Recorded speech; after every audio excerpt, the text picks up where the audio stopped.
A few months ago, I was speaking with a man we'll call Oga Clements. Clements isn't a tech guy.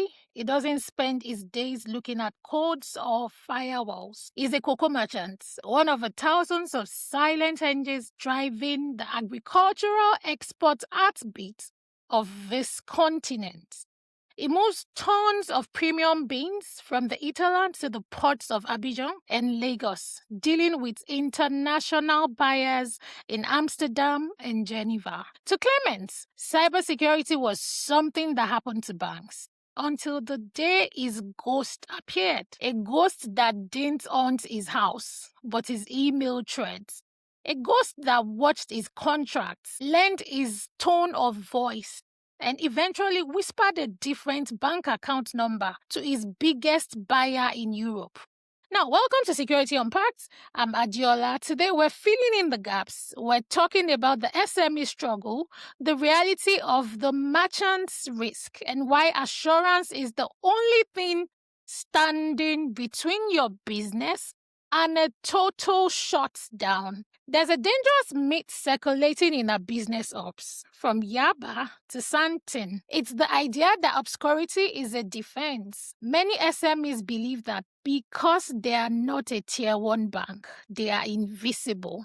But look at the data we've tracked at the Cyberguard Lounge. In Q1 of 2025 alone, Nigerian businesses faced over 4,300 weekly attacks. Why? Because you, the SME, are the side door. Hackers know that the big multinationals have spent millions on their front gates. But those multinationals rely on suppliers. Rely on suppliers like merchants like Oga Clements that we talked about earlier, freight forwarders, and logistics SMEs, and lots more. Now, if a hacker can compromise a cocoa merchant, they don't steal the merchant's money. They gain a trusted into the multinational's financial system. For the African SME, cybersecurity is not an IT cost. It is a survival strategy. Now, if you're moving commodities, your data, your manifests, your invoices, your buyer's list is just as valuable as the physical goods in your warehouse. So this brings us to a word that sounds boring, but is actually incredibly powerful: assurance. Earlier this season, we touched on ISO 27001 and governance, but now let's strip away the jargons. Assurance is simply the proof that you are a safe partner. Imagine you are that buyer in Amsterdam and you have two suppliers in Africa. One has no documented security processes, and the other, let's say, they've worked with an advisory firm like ours at the Cyberguard Lounge and can show you a supplier assurance report. They can prove their staffs are trained, their backups are encrypted, and their access is controlled.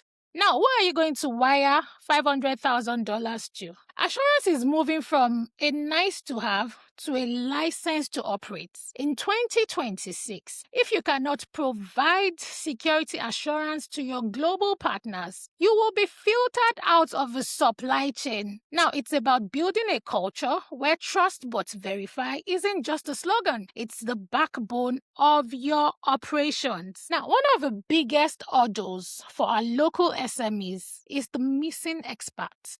You want to be secured, but you can't afford a full-time CISO. Now, this is where we focus so much on the career aspect of this show. We need practitioners who understand both the bits and the bin. People who can walk into a cocoa warehouse and explain risk in terms of profit and loss, not just malware and patches. If you're an SME owner listening to this, start small. You don't need a 20-man SOC today. You need a strategy. You need to know where your crown jewels are. Is it your client list, your banking tokens, your WhatsApp business accounts? Identify it, protect it. Get the assurance that it stays protected. We've covered the why and the who today, but we must realize that Oga Clement's ghost wasn't necessarily sitting in an internet cafe down the street. It could have been anywhere from Eastern Europe to East Asia.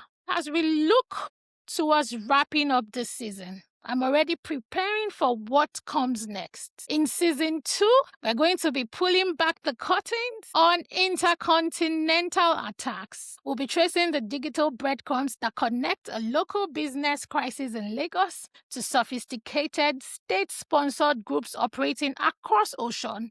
The game is becoming global, and we're going to show you exactly how those cross-border threats are orchestrated. But first, we have one more stop this season. Join me for our final episode, where we look at the tech that's changing the game. XDR, Amadiola, and this is Security Unpacked. Stay grounded, stay professional, and stay secured.